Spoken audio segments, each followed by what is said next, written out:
After coming home from a week-long honeymoon, we heard strange noises coming from inside the house. We were worried that it might be a burglar. Do you hear that? Someone might be in the house. Should we call the police? My husband, unfazed, said, "It's fine," and walked inside.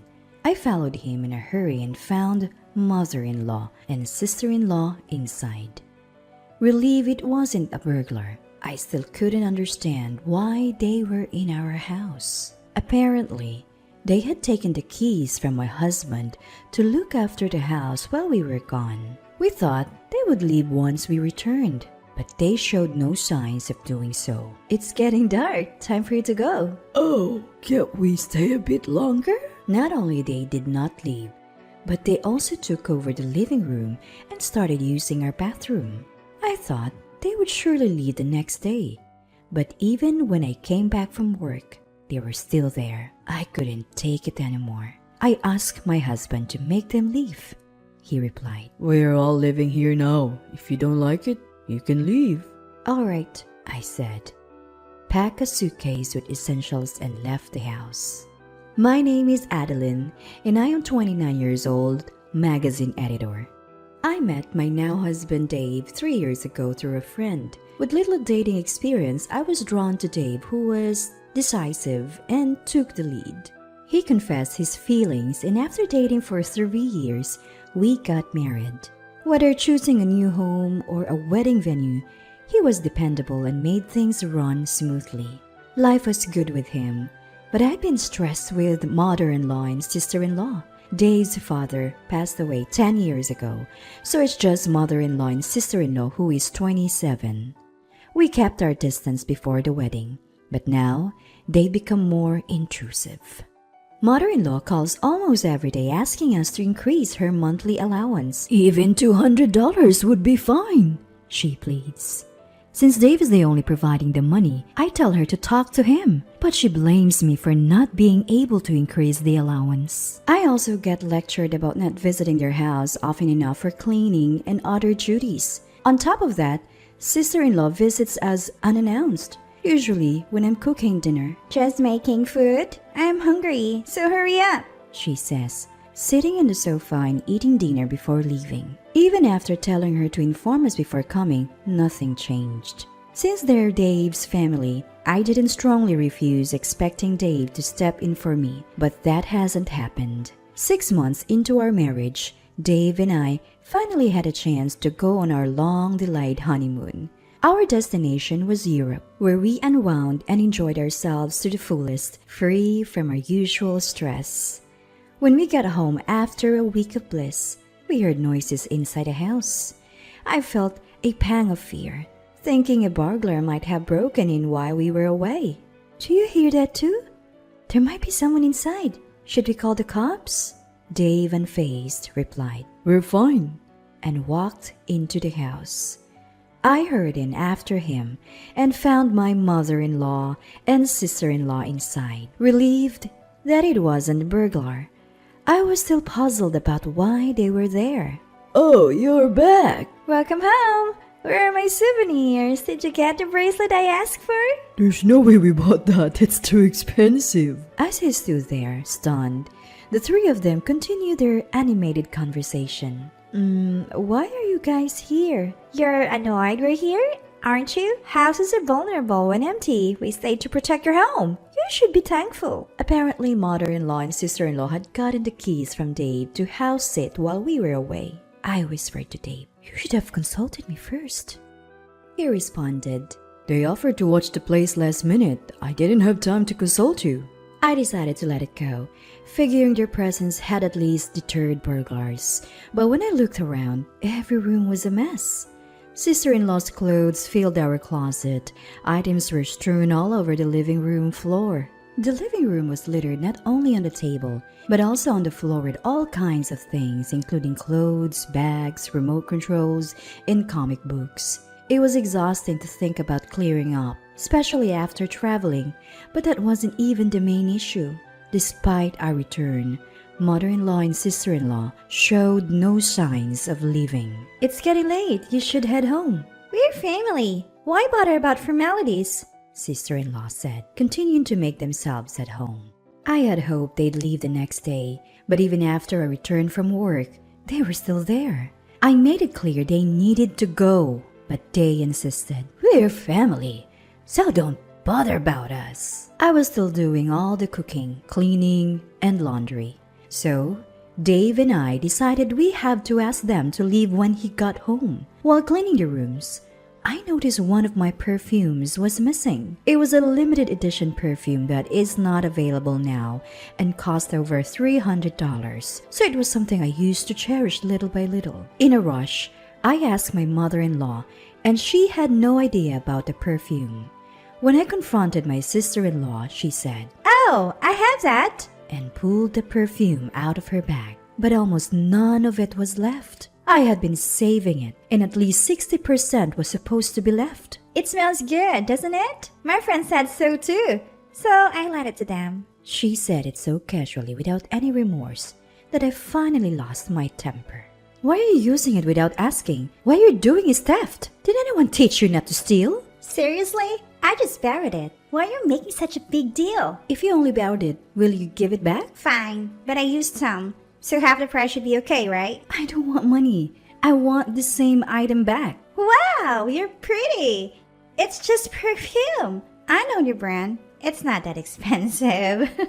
Saying that, she checked the price on her phone. What? Why is this so expensive? Spending $300 on perfume is stupid. If it's so important, lock it up. She seemed flustered, realizing it was more expensive than she thought. It was important, so I only use it at home. I never thought I have a thief as a relative who'd barge in and use my things. Don't call me a thief for using some perfume. While we were arguing, Dave came home. What's all this noise? Listen, Ro, I use a bit of her perfume, and she's calling me a thief. Leaving the loud sister-in-law in the living room, I explained everything to Dave in the bedroom. I can't take it anymore. Kick mother-in-law and sister-in-law out! Don't get so mad. I hadn't told you yet, but we're all going to live here now. I was stunned by the unexpected news. Our old house is falling apart. We were debating repairs or moving. Living here saves money, and we have room. Why didn't you consult me? Don't I contribute to the mortgage? Mom already started selling the old house. We're all living here. If you don't like it, leave. I felt my affection for Dave cooling at his unilateral decision. Understood. With that, I began packing only the essentials into my suitcase. Dave didn't stop me. Instead, he said, Running away after a fight is childish. And returned to the living room. Mother-in-law and sister-in-law smirked as they watched me pack. As soon as I stepped out the door, they locked it behind me. I had no intention of ever going back to that house, so I felt nothing about leaving. I stayed at a hotel and contacted my boss, so I often consult with, to take a few days off. During that break, I found a new place to live and informed my parents that I had moved out because my mother-in-law and sister-in-law had moved in, and Dave told me to leave. I also told my worried parents that I planned to divorce Dave. The only message I received from Dave during this time was an email saying, You can come back if you repent. They both said they'd forgive you. When I told Dave over the phone that I wanted a divorce, he first responded, You're divorcing me over this? Can't you just put up with it a little longer? But when he realized I was serious, he agreed to the divorce.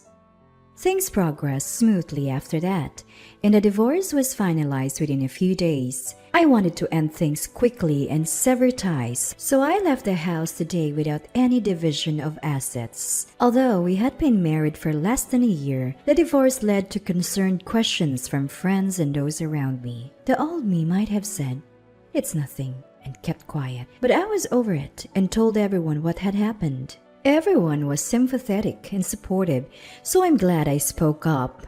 Living alone now, I no longer have to spend time on household chores and can focus more on work. I came up with 3 times the usual number of projects and even offered support to those who were struggling. Though my boss was concerned for me, I was grateful to throw myself into work, as being alone would bring back painful memories and make me wonder if I was also at fault. About 5 months after the divorce, Dave called. I had left most of my belongings at the house, so I thought the call might be about disposing of them and answered. At first, he asked things like, What are you doing now? And are you living alone? avoiding the main topic. Although Dave is the kind of person who gets grumpy if you don't get to the point, I had to bring it up because time was precious. Why did you call?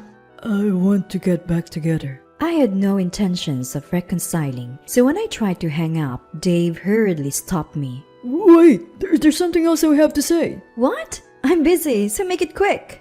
Can you lend me some money? I'm having a hard time with the mortgage payments. Though the mortgage was challenging for Dave alone, it wasn't an amount he couldn't afford on his income.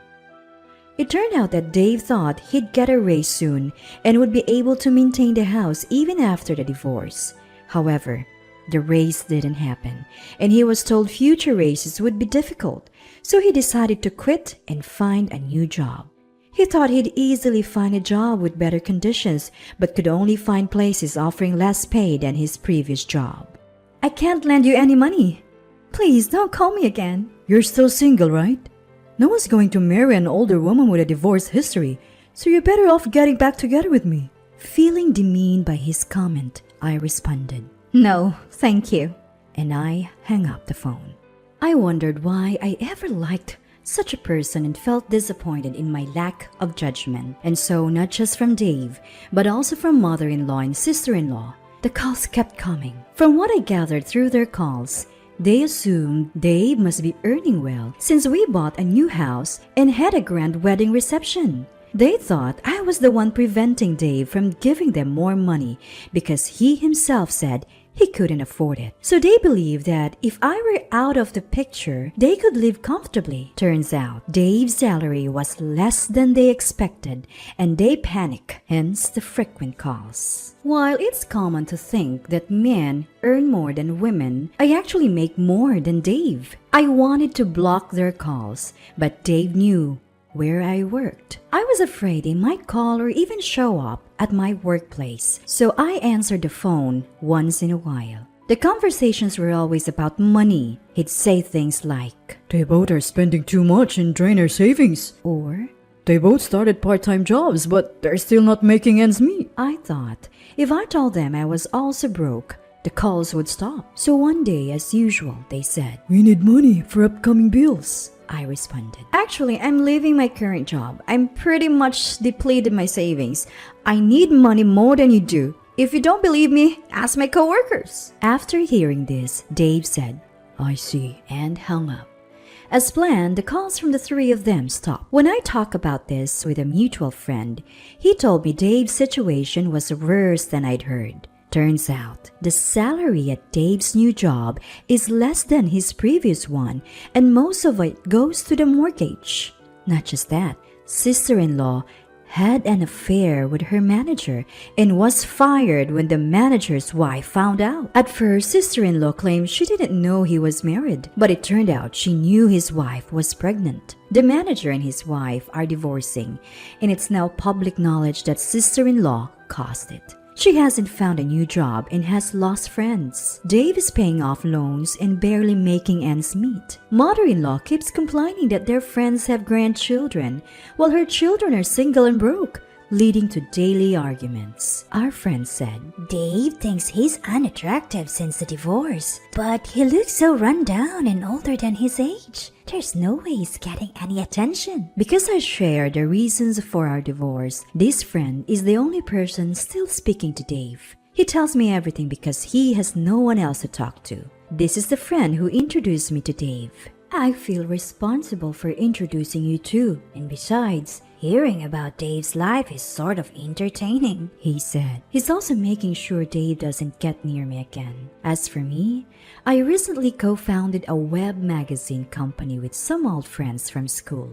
I left my job and used up most of my savings to start this company. Even though running a small business means I have to handle a lot of things on my own, it's exciting to continually take on new challenges. I used to be hesitant about diving into new things, but thanks to various experiences, I've gained the resilience to overcome hurdles. I've also started a relationship with someone I met through work. He's the kind of person who respects my feelings while taking the lead, and meeting him helped me realize that Dave wasn't a leading man, but simply self-centered. After my divorce, I thought for a few months that I couldn't possibly remarry or even date again. But now, I can think positively and want to cherish the happiness in this new chapter of my life.